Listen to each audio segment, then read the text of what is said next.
Hello and welcome to Wargamer News. This is a more of a pilot show than the last week's show, which was very much a concept, very rough. This one actually has a script of a sort.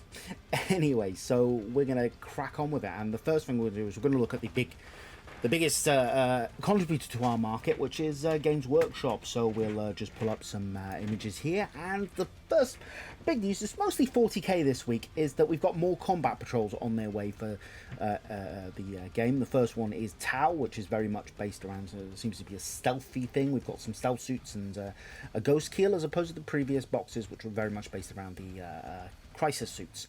The next one we have are Grey Knights and Thousand Suns. Now these both seem, if I recall, to be the sides from the box sets that came out late last year.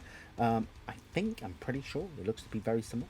Then we have the Gene Stealers Cults, which are coming, which looks a very good box. I might be tempted to grab one of those.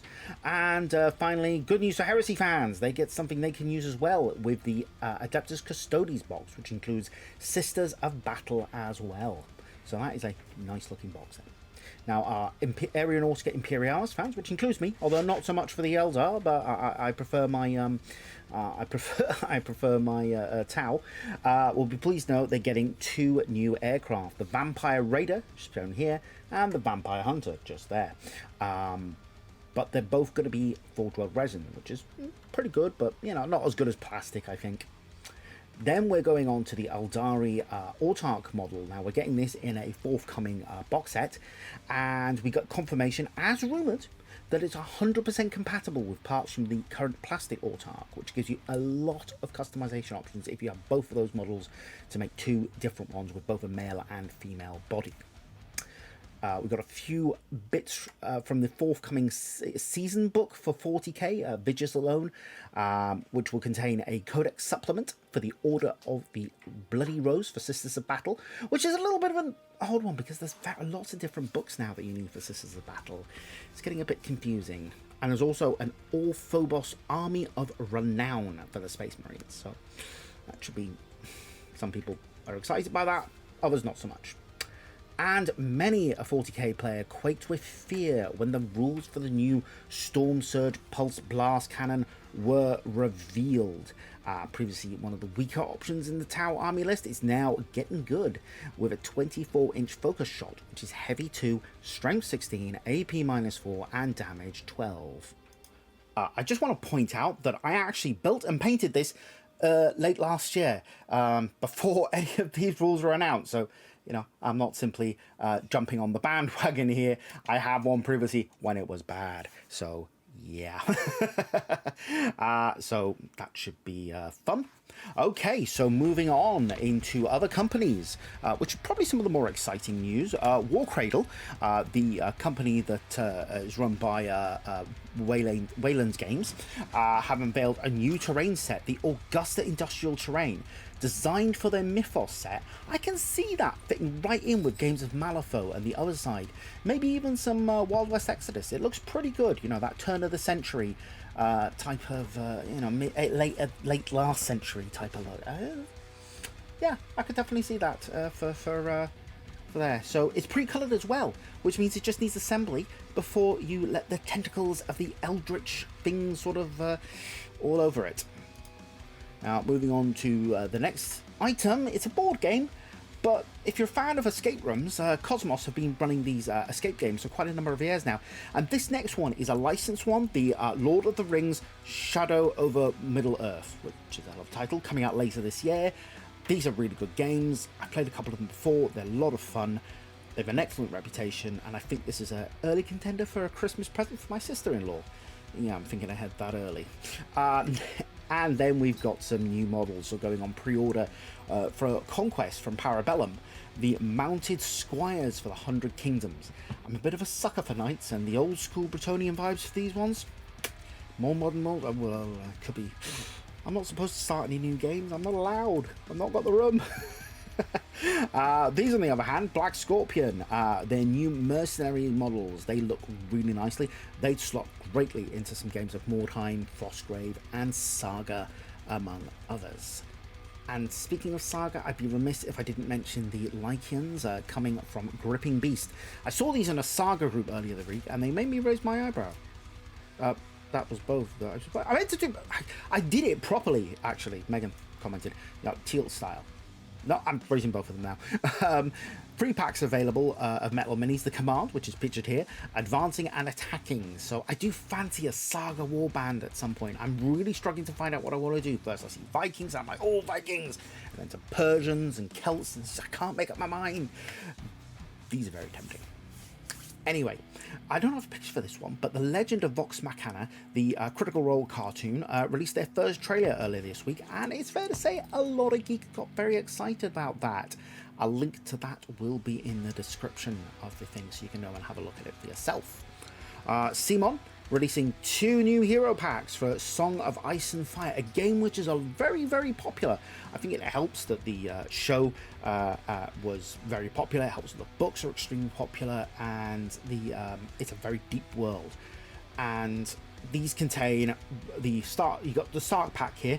This is pack 3 for the Starks, and pack 3 for the Lannisters, which we'll look at in a minute. But you've got Robb Stark, the 2 Mormont women, Lyanna, a fan favourite, Brendan Blackfish Tully, Richard Karstark, and Eddard as Hand of the King.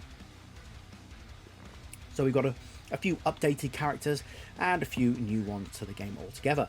Now the Lannisters, on the other hand, have Cersei with Tommen on the same base, broken Jaime Lannister when he's had his sword arm cut off, Keevan Lannister, Adam Marband, Qyburn, and Robert Strong.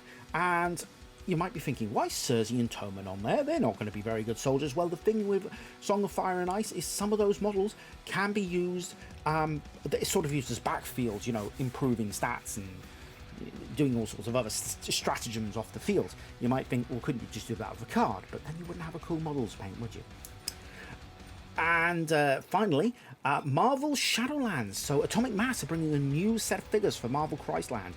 We got Shadowlands Daredevil. That's when he was in charge of the Hand Ninja Clan. We've got Elektra and the second set of minions. The first one being the Shield agents. These are Hand Ninjas, and they look an absolute joy to transport.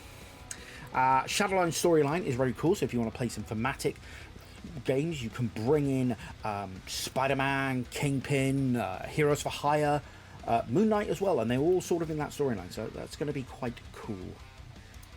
And coming back, we actually have the new releases for Games Workshop next week. We're starting with the first of the Warzone Nakmund things for Vigilus alone, which is the Grand Tournament pack along with the Munitorium Field Manual, so that updates the points.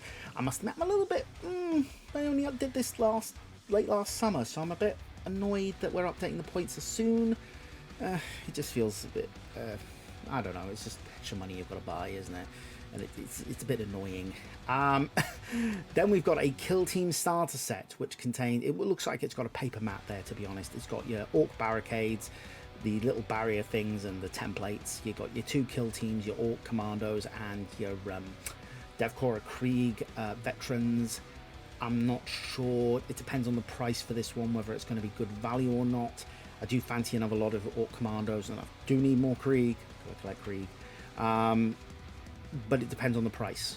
It depends on the price, whether this will be a good starter set. But I don't think it's a great Kill Team starter set, simply because of the fact that it's not... Kill Team really does require a proper kill zone with multi-levels, so I'm not sure if this is a good way of doing that. But we'll see. Then the Deathcore Krieg veterans team are getting a release at long last. This plastic kit is fairly cool. I very much enjoy the model. I'll be painting these actually next week as a kill team, pictured here pretty much, except I think I've changed a few bits and rubs around. But it's a very cool little set, and yeah, I'm looking forward to getting them painted. So that'll be cool. Hopefully we'll get some more Krieg models for in plastic for 40k. And then we have the Orc Commandos. They're getting their release as well, which are fantastic updates, because the previous resin models, not as good. I love these models. They are fantastic. Absolutely fantastic. Full of character. And as I said, if the price of the Kill Team starter set makes sense because I want both of these. If it makes sense, I would get the Kill Team starter set, as long as I'm not paying more than I would pay for these separately, if that makes any sense. At least that's my point of view. We're also getting the Kill Team Octarius book, previously only available in the Octarius box set, which has your rules for Gaunt Commandos and Veteran Guardsmen, and that's pretty much it. It's got a campaign, but it's pretty much built around 2 kill teams. I'm not sure about the value of that, and I hope going forward we're going to see books with more kill team rules in them rather than to upgrade them from the get your buy rules, because I think 2 teams per, considering how many potential teams there are in 40k, I'm not. Yeah. The next one is actually quite interesting. It's the Kill Team Arcturius. It's a re-release of the Wargamer Terrain from the Octarius box set. I might get some of this because in combination with the stuff I've got from the original Octarius box set, which I bought, I might and the barricades from the Speed Freaks game and the the piece of terrain, the Beck Boy workshop thing, and I'm hoping to get the command bunker thing. I might with these be able to end up with a 6v4 of all Orky Shantytown terrain, which would be quite interesting, and I'm very, very interested in potentially doing that, so this might get picked up. Then pretty much the rest of the releases are Necromunda. We've got one Blood Bowl release as well.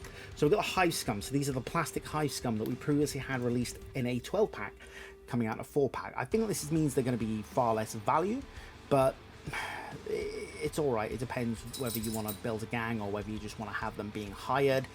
You've got plenty of options here. They're great. They'd be great options for Chaos Cultists in both Heresy and 40k, as well as potentially being used as a militia in 40k. I always have to squeeze in that something can be used as a militia. The Delac weapons and upgrades are also coming out as well. I think that covers all of the main houses now for plastic upgrades, which means you don't necessarily need the resin upgrades from Forge World anymore, which is handy. It means everything, as more stuff is available on the Games Workshop website, which is always going to be handy. We also have the Underdog card pack. That's for pulling out shenanigans to help you there. 12 universal gang tactics available for all. So that could be interesting. But I don't tend to buy a lot of these packs, to be honest. Then we've got a walking health code violation with Slopper and Scabber. We've got a trading person, just helps you with your trades in post game, and we got your cook. And I've got to be perfectly honest, I don't even want to know what he's chopping up there, and I definitely don't want to eat it. I mean, yeah, that's grim indeed. Just not my cup of tea at all, and I have no idea what he. No, thank you. And finally, for Blood Bowl, something that's got me excited, a Rat Ogre. Now, I love the original. Skaven are probably going to be my Blood Bowl team for this new edition. I painted the team last year, but I haven't had the chance to play it because, COVID. I need to get Megan to help me play at home. We've got Sevens pitch specifically for this. Rat Ogre. I wasn't that keen on the old Rat Ogre design, but I really love this design, so I'm probably going to buy him simply because he looks a lot better, a lot more imposing. The old one is sort of like half surfing, as it were. It looks a bit daft, but that's pretty much the releases. Now, the other thing I suppose is to sort of take account is Imperium is going to be releasing shortly in parts of Europe and North America. Great collection. Build yourself a force of Necrons, Space Marines, Adeptus Soritas, and Adeptus Mechanicus. So definitely something to look out for. So anyway, that's it for Wargamer News this week. If there's anything I missed off, let me know. If there's anything you'd like me to cover better in the future, I'm still debating whether to cover new releases for books, for example. Because if I was, I'd probably take into account the Aconite books as well. They're pretty much adjacent to our hobby, and I think that will be an interesting way to put it to include those. But yeah, I'd be very much interested in hearing your thoughts on this. If you like the show, give us a like. If you dislike it, share a comment. It's all great. It all helps me figure out if this works, and then I will try and come back next week for a more polished and well-produced first episode next week. So I haven't figured out a time this is going to go live yet. I'm going to try and get this out for 9 p.m. But anyway, thank you very much. It'll be in the same place next week on YouTube. which isn't really a place, it's more of a digital, yeah,